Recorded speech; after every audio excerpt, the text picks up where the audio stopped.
নমস্কাৰ বন্ধু বান্ধৱীসকল, সপোন সাগৰলৈ স্বাগতম জনাইছোঁ আপোনালোকক। আজি মই আপোনালোকৰ ওচৰত আলোচনা কৰিবলৈ ওলাইছোঁ সপোনত নিজে কৰ্ম কৰি থকা দেখা। নিজে যদি কাম কৰি থকা দেখোঁ বা ক'ৰবাত আমি কাম কৰি আছোঁ বা আমি কামত লগাই আছোঁ, এনেকুৱা যদি অৱস্থাত নিজকে যদি দেখোঁ, তেতিয়াহ'লে ই কিহৰ সংকেত হয়? বহুতে এনে সপোন দেখিলে ভয় খায় বা বেয়া লাগে মনত, নিজে কাম কৰি থকা দেখা, মজদুৰ কৰি থকা দেখাটো। কিন্তু একো ভয় খাবলগীয়া সপোন নহয়। সপোনত কাম কৰা নিজক দেখাটো মনোবল বঢ়াৰ এটা সংকেত হয়, যি আমাৰ মানসিকভাৱে আমি ষ্ট্ৰং হোৱাৰ ই এটা সংকেত হয় যে যদিও আপুনি সেই সময়ত কোনো যদি মানসিক চাপত ভাঙি পৰি আছিলে, কোনো কৰ্মত যদি আগবাঢ়িব পৰা নাই বা যিকোনো ক্ষেত্ৰত হওক, পঢ়া লিখা ক্ষেত্ৰত হওক বা চাকৰি ক্ষেত্ৰত হওক বা যিকোনো ক্ষেত্ৰত যে হওক, যদি আপুনি সপোনত কেনেবাকৈ কৰ্ম কৰি থকা দেখিছে, কষ্ট কৰি আছে, খুব কষ্ট কৰি আছে, তেতিয়াহ'লে আপোনাৰ যি বৰ্তমান জীৱনত লগত আপুনি এই সংকেত পাব যে আপুনি কোনো কামত অতি শীঘ্ৰে আগবাঢ়ি যাব পাৰিব। আপোনাৰ মনোবল বাঢ়িব, লগতে আপোনাৰ ইচ্ছা বাঢ়িব, কৰ্মক্ষেত্ৰত ইচ্ছা বাঢ়িব, যিকোনো কামত আপুনি আগবাঢ়ি যাবলৈ মন কৰিব।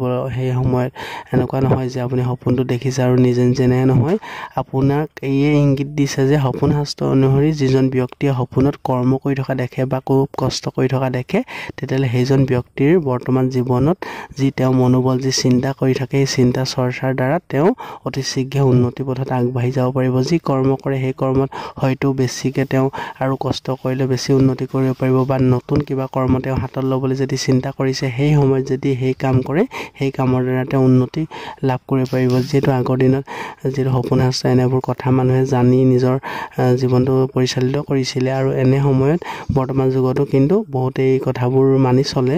যিহেতু এনেকুৱা সপোন কিছুমান আছে যিবোৰ সপোন সকলোৱে নেদেখে। যিহেতু সপোনত কৰ্ম কৰি থকাটো সকলো ব্যক্তিয়ে দেখা নাপায়, সৌভাগ্যৱান ব্যক্তি কিছুমানেহে দেখা পায়, যিবোৰ ব্যক্তিয়ে নিজৰ কষ্ট কৰি চলিবলৈ চেষ্টা কৰে বা লোকক অন্যায় নকৰে। তেনেকুৱা ব্যক্তিসকলক ভগৱানে এনেকুৱা কিছুমান সপোন দেখায় যে আপোনাৰ ভাল দিন আহি আছে বা আপুনি এনে কৰ্ম কৰক, এনে কৰ্ম কৰিলে আপোনাৰ অতি শীঘ্ৰে উন্নতি লাভ কৰিব।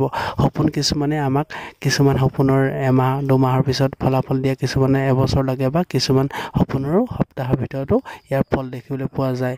তেনেকুৱা কথা আপোনালোকে নিজে গম পায় বা যিবোৰ সপোন আমি দেখিবলৈ খুব ভয়ানক হয় বা ভয় লাগে, তেনেকুৱা কিছুমান সপোনৰ কিন্তু অৰ্থ শুভ হয়। আৰু যিবোৰ সপোন আমি দেখিবলৈ খুব বেয়া লাগে বা ভয়ানক হয় বা খুব দেখিবলৈ পাছত আমাৰ ৰাতি দিনটোৰ যদি সকলোকে কৈ দিওঁ, তেনেকুৱা সপোনৰ কিছু অৰ্থ কেতিয়াবা ভাল থাকে। গতিকে এনেকুৱা কিছুমান সপোন আছে যিবোৰ সপোন কাকো লগতো শ্বেয়াৰ কৰিব নালাগে। যিটো সপোন যদি নিজকে কৰ্ম কৰি থকা, কষ্ট কৰি থকা দেখে, তেতিয়াহ'লে এই সপোনটো কাৰ লগত শ্বেয়াৰ নকৰিব।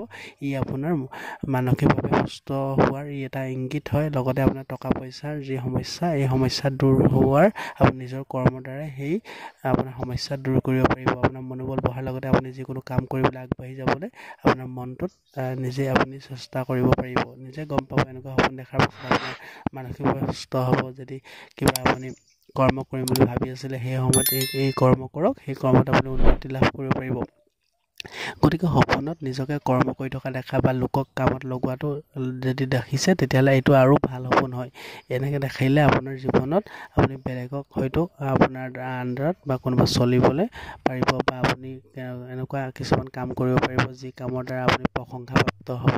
গতিকে সপোনত কি অৱস্থাত কেনেধৰণে নিজকে দেখিছে কাম কৰি থকা, মোক কমেণ্ট কৰি জনাব পাৰে। মই সেই কমেণ্টৰ উত্তৰ দিবলৈ চেষ্টা কৰিম। গতিকে আজিলৈ ইমানেই আছিলে, ধন্যবাদ।